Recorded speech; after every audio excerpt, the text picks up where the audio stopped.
तूने बातिल को मिटाया ए इमाम अहमद रजा, दीन का डंका बजाया ए इमाम अहमद रजा। अल्हम्दुलिल्लाहि रब्बिल आलमीन वस्सलातु वस्सलामु अला सय्यिदिल मुरसलीन, अम्मा बाद फ़अऊज़ु बिल्लाहि मिनश शैतानिर रजीम, बिस्मिल्लाहिर रहमानिर रहीम। अस्सलातु वस्सलामु अलैका या रसूलल्लाह व अला आलिका व अस्हाबिका या हबीबल्लाह। अस्सलातु वस्सलामु अलैका या नबियल्लाह व अला आलिका व अस्हाबिका या नूरल्लाह। يقول الحبيب المصطفى صلى الله عليه وسلم: أقربكم مني مجلسا يوم القيامة أحاسنكم أخلاقا. وفي رواية أخرى يقول صلوات ربي وسلامه عليه: أقربكم مني مجلسا يوم القيامة أكثركم علي صلاة، أو كما قال صلى الله عليه وسلم. صلوا على الحبيب صلى الله تعالى على سيدنا محمد وعلى آله وصحبه. وبعد، أحبتي في الله وأعزائي مشاهدي قناة مدني، أهلا ومرحبا بكم في سلسلتنا المتواصلة معكم، والتي نتحدث فيها عن مجدد الهند الإمام العظيم شيخ الإسلام الإمام أحمد رضا خان رحمه الله تعالى ورضي الله عنه. أحبتي في الله، كنا قد تحدثنا في حلقات سابقة عن سيرة هذا الإمام العظيم، وتكلمنا عن بداياته ونشأته، ثم تكلمنا عن علومه التي اشتغل بها، وتكلمنا عن إنجازاته في الدفاع عن سنة الحبيب المصطفى صلى الله عليه وسلم، والرد على المبتدعين والمخالفين، ومن ضمنهم فرقة المجسمة الذين كانوا يجسمون والعياذ بالله ذات الله سبحانه وتعالى، ويخالفون بذلك منهج أهل السنة والجماعة.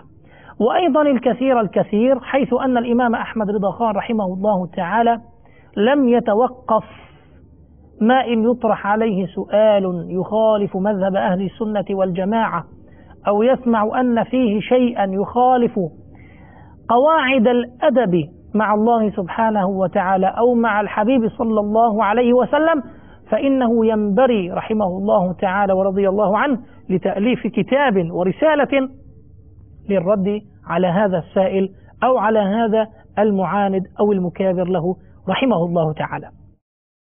واليوم أحبتي نكمل حديثنا عن الإمام أحمد رضا خان، وخاصة فيما يتعلق بعلمه وماذا عمل وماذا اشتغل وماذا اشتهر من كتبه ومؤلفاته رحمه الله تعالى. دعونا بداية نذكر بأحوال الإمام أحمد رضا خان رحمه الله تعالى، كيف عاش وأين عاش. بمعنى أدق، الإمام أحمد رضا خان رحمه الله تعالى عاش في بيئة في الهند كان فيها في هذا الوقت وقت انحطاط أحوال المسلمين. يقول العلماء: كان الإمام أحمد رضا خان رحمه الله تعالى أحد علماء الإسلام الذين تمتعوا بالفراسة الإيمانية.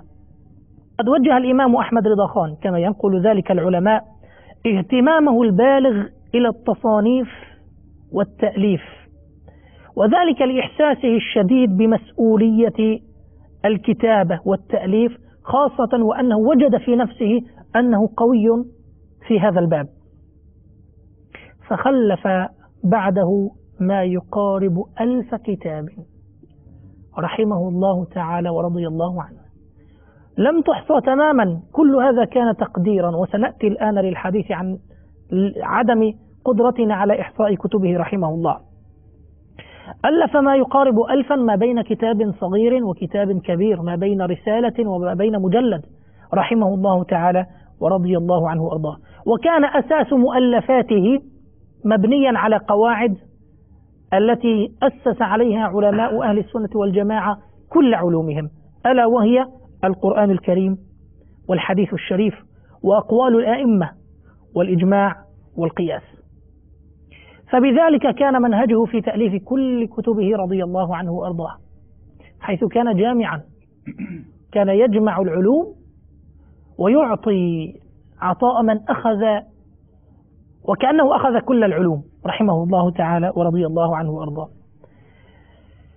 لم يكن يمنعه من التأليف شيء، ولا حتى السفر ولا الحضر، كان إذا سافر حتى في طريق السفر يكتب ويؤلف رحمه الله تعالى. كان رجلا عجيبا. وقد ذكرنا في الحلقة السابقة حينما سئلنا عن كتاب الدولة المكية في المادة الغيبية الذي ألفه الإمام أحمد رضا خان، كان في ذلك الوقت مسافرا في بلاد الحجاز يعتمر أو في الحج على ما ذكر، فهو في مكة المكرمة خلال يوم أو يومين ألف كتاب الدولة المكية في المادة الغيبية، وسماه الدولة المكية نسبة إلى مكة لأنه ألفه في مكة المكرمة رضي الله عنه وأرضاه. نالت مؤلفاته إعجاب علماء أهل السنة في زمانه من عجم ومن عرب، حتى بلاد الحرمين بالتخصيص قد أعجبوا بمؤلفاته وكتبوا له التقاريض لمؤلفات الإمام أحمد رضا خان رحمه الله تعالى ورضي الله تعالى عنه، وذلك لما رأوا من غزارة علمه رحمه الله تعالى ودقة عبارته وأسلوبه الرصين في الأسئلة والأجوبة ونسق العبارة. كان رجلا بليغا، ونحن نتذكر ونذكر دائما أنه رحمه الله تعالى كان يتقن أكثر من لغة، حيث إنه كان يتقن العربية والأردية والهندية والفارسية. لم يكن إتقانه فقط للغة، بل كان أديبا، كان متقنا للأدب الفارسي والأدب الأردي والأدب العربي، ألف في الأدب وألف في الشعر في 3 لغات رحمه الله تعالى ورضي الله عنه. هذا من ناحية. وأما من ناحية الإفتاء والفقه فقد شهد له محبوه بل وأعداؤه ومن يبغضه شهدوا له بأنه محقق في المذهب الحنفي، شهدوا له بالعلم الدقيق في الإفتاء، حتى إنه لا يحدث عن نفسه رحمه الله تعالى، يتكلم عن نفسه فيقول وهو يحدث عن نعمة الله تعالى عليه، يقول: إن الاستفتاءات تأتينا من أقطار الهند وبلاد أخرى مثل أفغانستان وبورما والصين وأفريقيا وأمريكا والعراق والحرمين الشريفين، فتجتمع عندنا في بعض الأحيان حوالي 400 استفتاء في وقت واحد. يقول: وإنني بعون الله تعالى أقوم بخدمة الإفتاء منذ 51 سنة، وقائم على الإفتاء منذ 51 سنة. طبعا هذا الكلام بناء على زمن القول الذي قاله، قال: والحمد لله نقوم بالإفتاء منذ عهد جدنا الشيخ رضا علي خان رحمه الله تعالى حتى يومنا هذا. يقول العلماء: كان كلامه هذا في سنة 1337 أي عام 1918 للميلاد، هذا في التاريخ الميلادي، وتبلغ هذه الفترة 91 سنة. ومن المعلوم أن الإمام أحمد رضا خان رحمه الله تعالى متى توفي؟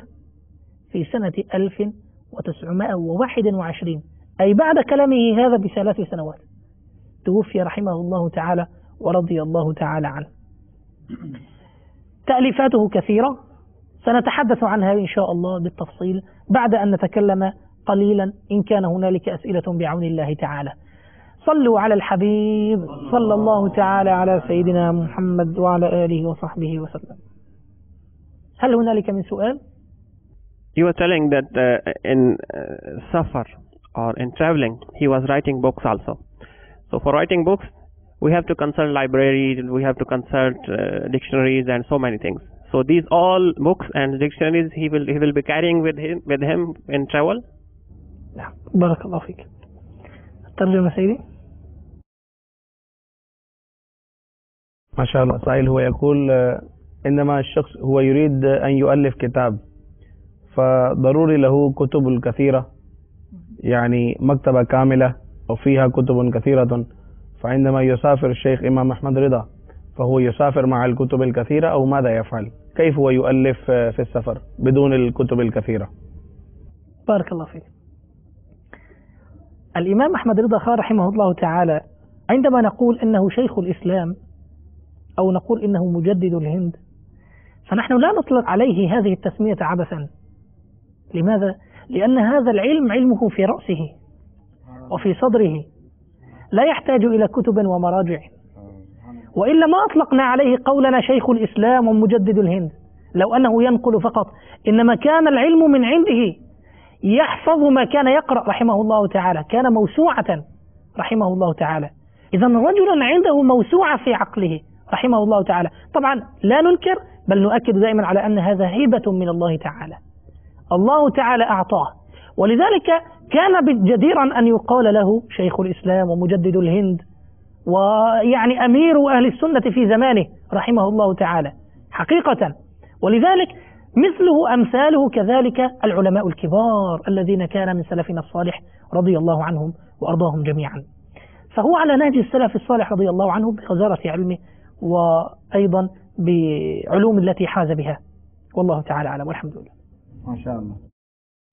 आला हजरत इमाम अहले सुन्नत एक वो शख्सियत हैं कि जिनको दुनिया मुजद्दिद इस्लाम के नाम से पहचानती है और इन्हें बड़े बड़े अलकाबात से पुकारा जाता है। तो हम ऐसे ही इन्हें बड़े बड़े अलकाबात से नहीं पुकारते, बल्कि ये इनका कमाल था कि अल्हम्दुलिल्लाह इन्हें इतनी किताबें हिफ्ज़ थी, जो इबारत आला हजरत एक मर्तबा पढ़ लिया करते वो आपको हिफ्ज़ हो जाया करती, याद हो जाया करती थी। लिहाजा आपने सफ़र में बड़े बड़े फतावा तहरीर फरमाए, बड़ी बड़ी किताबें और बड़े बड़े रिसाले तहरीर फरमाए, और वो सब अपने हाफजे की बिना पर जो कुछ उनको याद था, जो कुछ उनके जहन में था, अल्हम्दुलिल्लाह अज़्ज़ा वजल उस पर अल्लाह तबारक व तआला ने इनकी मदद फरमाई, इन्हें बहुत सारा इल्म हिबा किया, अता किया, जिस पर अल्हम्दुलिल्लाह बग़ैर लाइब्रेरियों के भी बड़ी बड़ी कुतुब लिखना आला हजरत का हिस्सा रहा। सल्लु अलल हबीब सल्लल्लाहु अलैहि वसल्लम। سؤال آخر. अस्सलामु अलैकुम वरहमतुल्लाहि वबरकातुहू। आला हजरत रहमतुल्लाह ताला अलैह ने पहला फतवा कितने साल की उम्र में दिया? शेख इमाम अहमद रिदा मता कतबा अव्वल फतवा फी उम्रिही। بارك الله فيك. أذكر أني قرأت للإمام أحمد رضا خان رحمه الله تعالى أنه كتب أول فتوى وكان عمره 13 سنة، وكان ذلك تحت إشراف والده. وخلال هذه الفترة وبعد أن كتب هذه أول فتوى أجازه والده رحمه الله تعالى أن يتصدر للإفتاء. خلاص أصبحت مفتيا، يعني أن يكون مفتيا في أي وقت يسأل يستطيع أن يجيب، وهو عمره 13 سنة رضي الله عنه والله رحمه الله تعالى. بارك الله فيك. आला हजरत इमाम अहले सुन्नत ने पहला फतवा 13 साल और मजीद कुछ दिन, 13 साल 4 माह 10 दिन की उम्र में पहला फतवा सादिर फरमाया। और जब इनके वालिद गिरामी ने यह फतवा देखा तो उसी वक्त आला हजरत इमाम अहले सुन्नत को फतवा लिखने की और फतवा देने की इजाज़त अता फरमा दी। सल्लु अलल हबीब सल्लल्लाहु अलैहि वसल्लम। سؤال आखिर. हजरत इमाम अहमद रहमान ने कब कुरान पाक हिफ्ज़ किया? मता हफ़िज़ल कुरान शेख इमाम अहमद रिदा رحمه الله تعالى. الإمام أحمد رضا خان كان بداية اشتغاله بالعلم رحمه الله تعالى كان حفظ القرآن الكريم، بل اشتهر عنه قصة أنه رحمه الله تعالى كان عندما يقرأ وهو طفل صغير، وأذكر أنه الله أعلم كان في 6 من عمره في هذا الوقت، كان عند شيخه يقرأ، فشيخه صحح له التلاوة خطأ. الشيخ أخطأ، الذي يقرئه أخطأ، نسي الشيخ، فهو يقول له الخطأ. الإمام أحمد رضا خان وهو طفل صغير لا يقول مثل شيخه، لم يسمع لشيخه الخطأ وإنما بقي على ما هو عليه. فيعني الأستاذ أقول لك قل هكذا، هو لا يقول مثل ما يقول أستاذه وإنما يبقى على ما هو عليه. في هذا الوقت أذكر أن جده مرة فسمع ما يحصل بينهما، فقال اقرأ ما القصة؟ قال أنا أقول له اقرأ هكذا وهو يقرأ هكذا. فلما سمع جده من الشيخ أحمد رضا خان هذا الطفل الصغير في ذلك الوقت، رأى أن الإمام أحمد رضا خان في هذا الوقت هذا الطفل الصغير كان هو معه الحق، هو المحق في قراءته، وكان الأستاذ هو المخطئ. حين ذاك تعجب الأستاذ أنه أخطأ في نفسه، والطفل أصر على قراءته يعني تلك الصحيحة، حتى قال له مزاحا: أنت من الإنس أم من الجن؟ قال: لا، أنا من الإنس والحمد لله. يعني أستاذه أراد أن يداعبه رحمه الله تعالى. والإمام أحمد رضا خان رحمه الله تعالى اشتغل بحفظ القرآن من صغره، لكنه لم يتمه. وعندما كبر رحمه الله تعالى ورضي الله عنه كان الناس يقولون عنه حافظ، أي يحفظ كتاب الله، لكنه لم يكن حافظا. فلما سمع أن الناس يقولون عنه ذلك، وهو كان إماما في مسجد يصلي في مسجد، كان ذلك في رمضان، قام فعزم على نفسه بين صلاة المغرب وصلاة العشاء التي هي صلاة التراويح أن يحفظ كل يوم القرآن الكريم. فكان في كل يوم يحفظ ما بين المغرب والعشاء جزءا، يحفظ ما بين المغرب والعشاء ويصلي به التراويح، إلى أن أتم رمضان 30 يوما فحفظ كتاب الله في شهر رمضان رحمه الله تعالى ورضي الله عنه. आला हज़रत इमाम अहले सुन्नत को अल्लाह तबारक व तआला ने बरकतें अता फरमाई, करम फरमाया। इमाम अहले सुन्नत ने अल्हम्दुलिल्लाह 1 माह में कुरान हिफ्ज फरमा लिया। उसका वाक़या कुछ यूं था कि आला हज़रत इमाम अहले सुन्नत को लोग हाफिज कहा करते थे। आप हाफिज कुरान उस वक्त तक नहीं थे, या कामिल हाफिज कुरान नहीं थे। रमज़ानुल मुबारक आया, आपने हिफ्ज कुरान का इरादा फरमाया। रोज़ाना मगरिब से इशा के दरमियान 1 पारा हिफ्ज करते और इशा के बाद तरावी में सुना दिया करते थे। जब रमज़ान मुकम्मल हुआ तो आप मुकम्मल हाफिज कुरान हो चुके थे। यह आपकी करामात में से 1 माह में और इतने मुख्तसर से वक्त में कुरान हिफ्ज करना बज़ाहिर आम इंसानों के लिए मुमकिन नहीं। सल्लु अलल हबीब सल्लल्लाहु अलैहि वसल्लम। أي سؤال آخر؟ أنا شفت في القناة المدني الشيخ فضيلة محمد إلياس عطار قادري حفظ الله تعالى دائما ذكر الشيخ إمام أحمد رضا، بأي سبب؟ بارك الله فيك. طبعا شيخنا الشيخ الإمام الداعية محمد إلياس العطار القادري حفظه الله تعالى حينما يقول أنا خطوتي أو قدمي على قدم الإمام أحمد رضا خان، فإنما يقصد بذلك أشياء كثيرة. أول ما يقصده شيخنا الشيخ محمد إلياس هو مسلك عشق الحبيب صلى الله عليه وسلم، إذ إن الإمام أحمد رضا خان رحمه الله تعالى كان معروفا ومشهورا عنه أنه متيم عاشق للحبيب صلى الله عليه وسلم. فعندما يتكلم شيخنا الشيخ محمد إلياس في هذه المسألة فإنما يقصد هذه أولا، ثم يقصد ثانيا منهج الدعوة، حيث إننا في مركز الدعوة الإسلامية دعاة ندعو إلى الله تعالى ضمن مركز وتحت إشراف شيخنا، فإننا دائما على منهج الإمام أحمد رضا خان من ناحية العلم، أي أننا لا ندعو ونحن جهلاء، إنما نتعلم ونعلم. حينما يخرج الدعاة عندنا في مركز الدعوة الإسلامية للدعوة، قبل ذلك يجلسون في تربية اجتماع ويذهبون حتى في قافلة المدينة، فهل قافلة المدينة هي دعوة أم علم ودعوة؟ يجلسون ويتعلمون في ظالم السنة ويقرؤون كتاب الله وحلقات القرآن الكريم، تعليم التلاوة وتعليم السنن والآداب والمستحبات والفقه. خلال العلم نحن ندعو الله سبحانه وتعالى. فعندما يقصد شيخنا أيضا من ناحية الدعوة أننا على مذهب الإمام أحمد رضا خان رحمه الله تعالى، إنما يقصد أننا نتعلم ونعلم، ليس كبعض الناس ممن يذهب ويدعو إلى الله سبحانه وتعالى وهذا خير لكن دون علم. لا، شتان بين الداعي الذي يتعلم ويعلم وبين الداعي الذي ليس عنده بضاعة، والله تعالى أعلم. صلوا على الحبيب صلى الله عليه وسلم.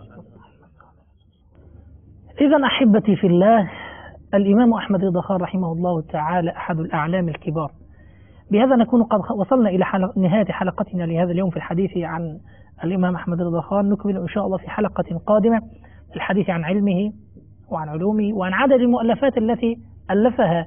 سنتكلم عن هذا وعن اختلاف العلماء في إحصاء عدد مؤلفاته. هذا ما نتعرف عليه بإذن الله سبحانه وتعالى في الحلقة القادمة.